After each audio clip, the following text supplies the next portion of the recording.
दोस्तों, आज मैं आपको एक कहानी सुना रही हूँ जो एक पंडित जी का है और उनके साथ एक नाग देवता है और एक पड़ोसी है। आप ध्यान से सुनिए।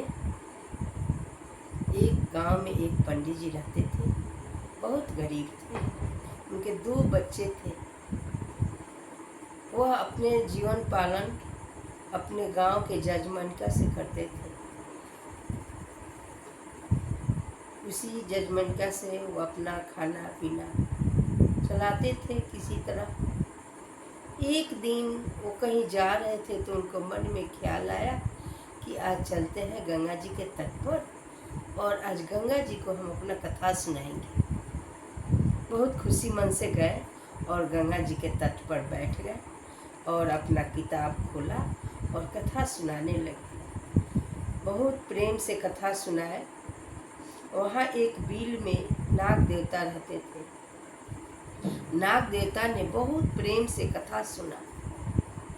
जब पंडित जी ने कथा कह दिया और आरती कर दी तो नाग देवता ने उनको एक असरफी दी। पंडित जी ने असरफी लेकर अपने घर को चल पड़े। उसी से वो अपना खाना पीना का सामान कुछ बाजार से खरीदे और घर पहुँचे।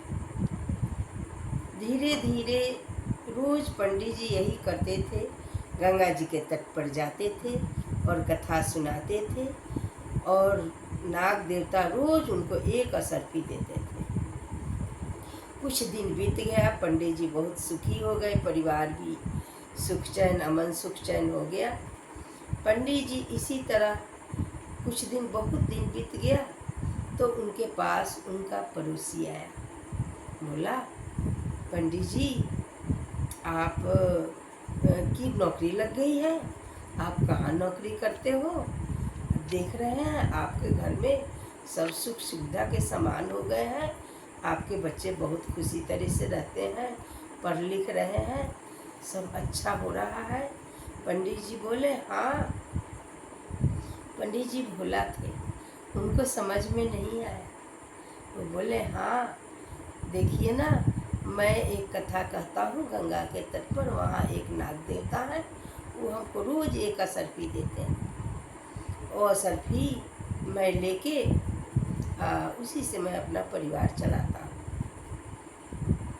तो पड़ोसी ने बोला, पंडित जी तो रोज कथा सुनाने की क्या जरूरत है?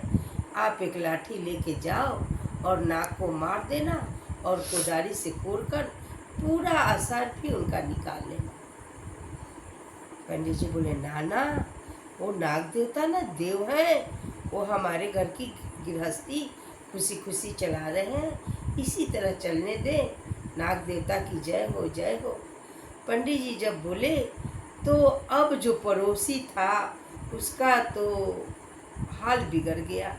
अब वह कोशिश करने लगा, मैं पंडित जी को कैसे समझाऊं कि ये इतने सुखी हो गए और कैसे इस बात को मैं बिगाड़ूं। कुछ देर के बाद फिर आए, बोले, पंडित जी आप बेकार ही रोज जाते हैं। उल्टा सीधा करके पंडित जी को समझाया कि आज कथा कहने जाइएगा तो एक लाठी और एक कोदार ले लीजिएगा। आज जब कथा सुनकर जैसे ही सांप लौटने लगेगा, नाग देवता जब लौटेंगे अपने बिल की तरफ तो आप उसको लाठी से मार दीजिएगा और बिल को कोड़कर पूरा असरफी निकाल लीजिएगा। अब पंडित जी को तो बात समझ में आया नहीं, लेकिन फिर भी बात मान गए। वो एक लाठी ले लिए, एक कोदार लिए और गए गंगा जी के तट पर कथा सुनाई। नाग देवता मुंह निकाल के देखे तो देख रहे हैं कि यहाँ तो लाठी और कोदार है। फिर भी बोले कि कोई बात नहीं, पंडित जी हमको थोड़े कुछ बिगाड़ेंगे, मैं तो पंडित जी का गृहस्थी अच्छा से चला रहा हूँ और मेरे पंडित जी कथा जब सुना दिए हैं तो इनका दक्षिणा देना भी जरूरी है। जैसे नाग देवता निकले और असरफी दिए और बिल में जैसे घुसना चाहे, इतने जोर से पंडित जी लाठी मारे कि उनकी पूंछ टूट गई। नाग देवता खिसिया के निकले और पंडित जी को काट लिए। अब कुछ देर के बाद तो पंडित जी भगवान को प्यारे हो गए। अब पंडित जी के घर में दुख का पहाड़ टूट गया। उनके बच्चे बिलखने लगे, उनके पत्नी भी बिलखने लगी, और पड़ोसी का तो काम बन गया। पड़ोसी तो खुश हो गया कि चलो अब पंडित जी का तो घर उजड़ गया। देखिए दोस्तों, कभी भी आप दूसरे पर विश्वास नहीं कीजिए, और आप क्या कर रहे हैं नहीं कर रहे हैं ये किसी को मत बताइए, क्योंकि आपके सुख से जितना लोग सुखी नहीं होंगे उतना दुखी होंगे।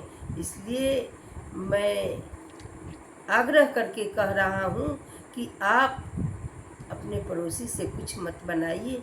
बना बनाया अच्छा पंडित जी का घर पड़ोसी के चलते उजड़ गया। इसलिए नमस्कार दोस्तों, धन्यवाद दोस्तों। आप इस कथा से यही प्रेरणा मिलती है कि आप अपने कोई भी घर की बात किसी पड़ोसी या अन्य किसी को मत बताइए, और किसी पर विश्वास मत कीजिए, नहीं तो आपका बना बनाया घर तोड़ के रख देगा। धन्यवाद।